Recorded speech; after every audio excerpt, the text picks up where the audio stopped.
To get started on your halo necklace, check out the description below and make sure that you click on show more so you get to see the full list of materials and all the other great links we have down there for you.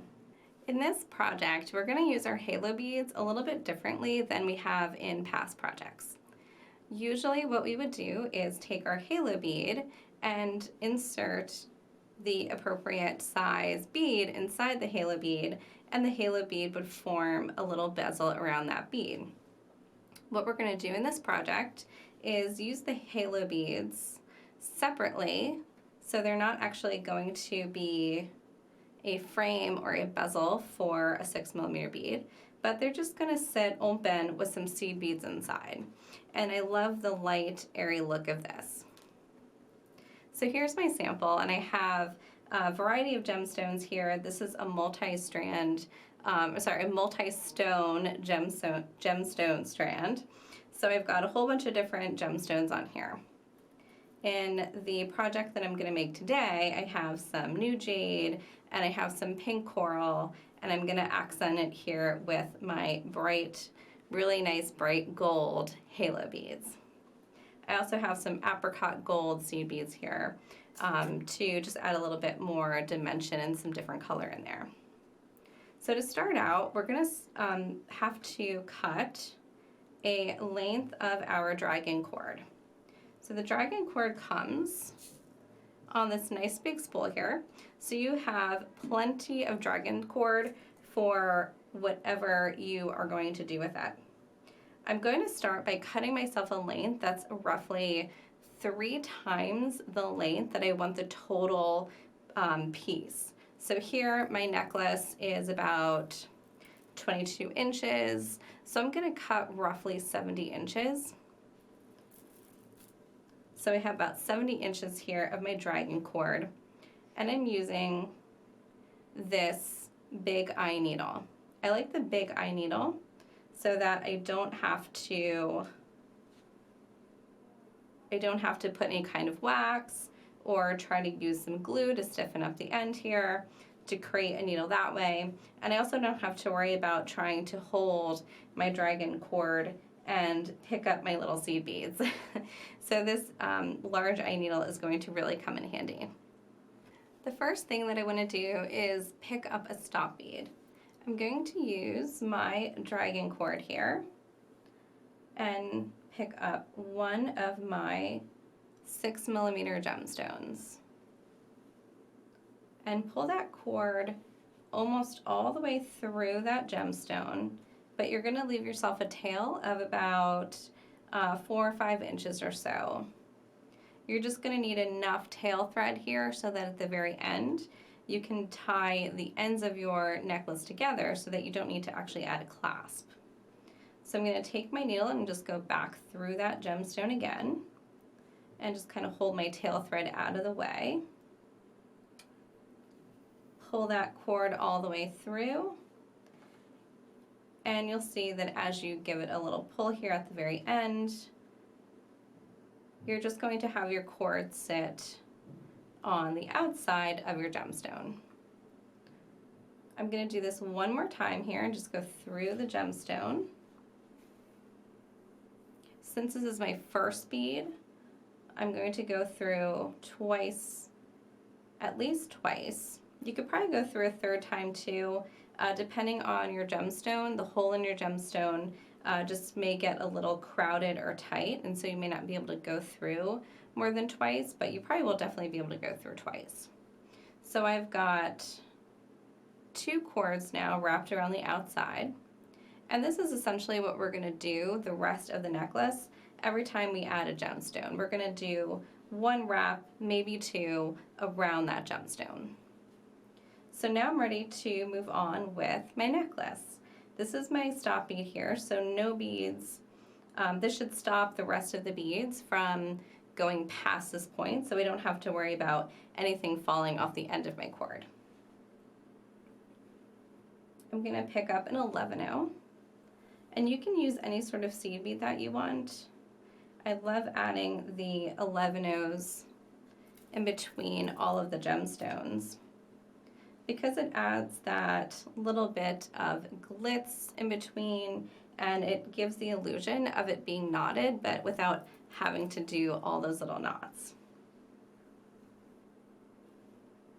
So every time you pick up a halo, you're going to go through one hole of the halo, and then depending on what size seed bead you use, you're going to pick up enough seed beads just to fill in the center of that halo.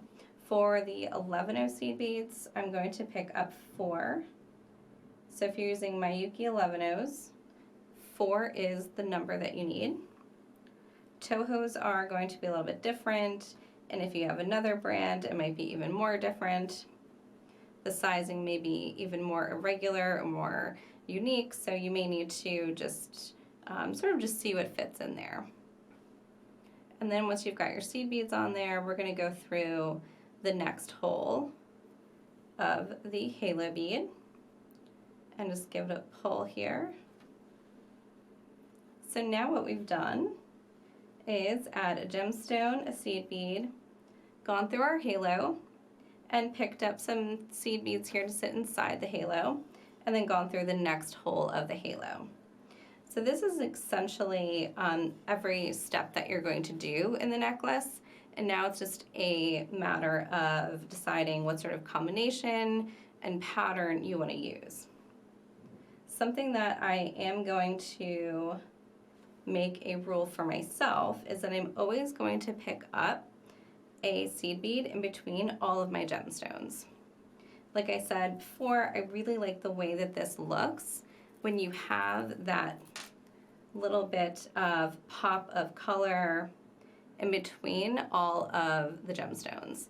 The consistency really helps to tie it all together, so you always have this underlying cord of gold going through it. So for me here, these are gold, and on this necklace here, it'll just be this underlying cord or current of this apricot gold. I'm going to add a couple more gemstones here, and I'm going to continue here with my jade. So I'll pick up one more of my 6mm jade and pass through that bead again.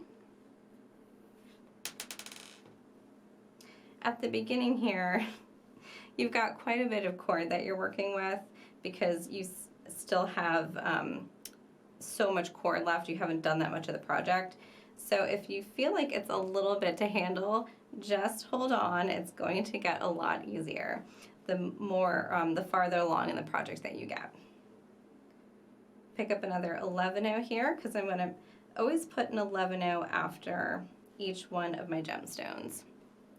And now it's just like a matter of deciding what kind of pattern you want to do. I'm going to introduce some of my pink beads here. These are coral, and I love this bubblegum pink color. I'm going to go pass through this stone again. With the 4mm beads, I would recommend just going through once because I think trying to go through another time with most of those 4mm, unless it's a large hole, which you really don't usually get until you get to like the 6mm and larger. With the 4mm, the hole is just going to be a little too small, so it may be really hard to get your cord through a second time. And I'm going to do another one here. So I'm going to pick up another 11-0 seed bead, and then another one of my coral beads.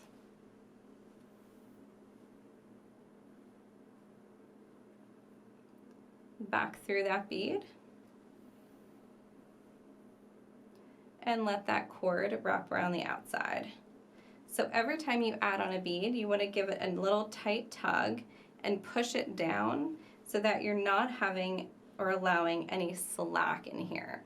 That's going to be something that's important for you as you work, because it's going to be harder if you come across a spot where you did have a little slack. It's going to be harder to fix that later when you've got a whole bunch of beads on and you have some slack somewhere in the middle of the project. I'm going to continue with this for a little while here. I'm going to try to make it about 22, 24 inches. So I'm going to keep working on this, and I will show you after maybe about 10 inches or so what I'm working on for my pattern to give you guys some ideas. After about 10 inches of my necklace, you can see that I have a pretty random asymmetrical pattern. One of the tricks that I like to use when I'm working on something long and asymmetrical is that I will actually develop sort of a random pattern and repeat that. So you can see here that I started, here's at the beginning my tail thread here and my first bead that I added. And here I'm starting with my jade, doing a few of my coral, a few of my jade, and you can see that pattern progress. Here at the end where I'm working, I'm starting to repeat this long pattern. So now I've got my jade, and I'm repeating my group of 3, and my group of 3, and then my next group of 3, etc. So what I'll do now is take the 8 to 10 inch pattern that I really did like and just repeat that. About 8 to 10 inches or so or more, if you're going to repeat that, it's not very noticeable that you're repeating a random pattern, so you can sort of get away with it still feeling very organic, but having a lot of consistency and just feeling very much like it's very cohesive because you're repeating a lot of those same shapes. So I'm going to go ahead and continue here until I get this the length that I needed, and I'll show you how I finish it off. After completing about 24 inches of my necklace, it's long enough that I should be able to just put it over my head without a clasp. I've taken off my big eye needle, and I've just trimmed the ends here of the cord. I don't need them much longer than a few inches each so that I can just simply do a little knot. I'm going to just take each end here and just do an overhand knot. And just make sure that you keep that knot between the beads and that the knot doesn't travel over any of those round beads. I'm going to switch the cords in my hand, the ends of my cords here, and I'm just going to do another overhand knot. And pull that tight and give it a nice tug here to make sure it's nice and tight. And that is a square knot. And then what I'm going to do here to trim is just use my wildfire or my thread zap here. So this is my thread zap.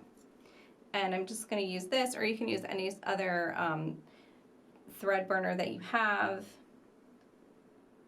And I'm just going to cut through that cord just like I would with a DragonCord or a wildfire thread. And just be careful to cut just your excess cords, not any of the cord that's actually traveling through your project or around your beads. You just want to cut off that excess. You can also, if you'd like, add a dab of glue on that, but the thread, once you have it cauterized with the thread zap, should hold. And there you have your finished necklace. I hope you enjoyed making this halo necklace as much as I did. Go ahead and leave a comment below and let me know what you thought about this project and what you did to make it uniquely your own.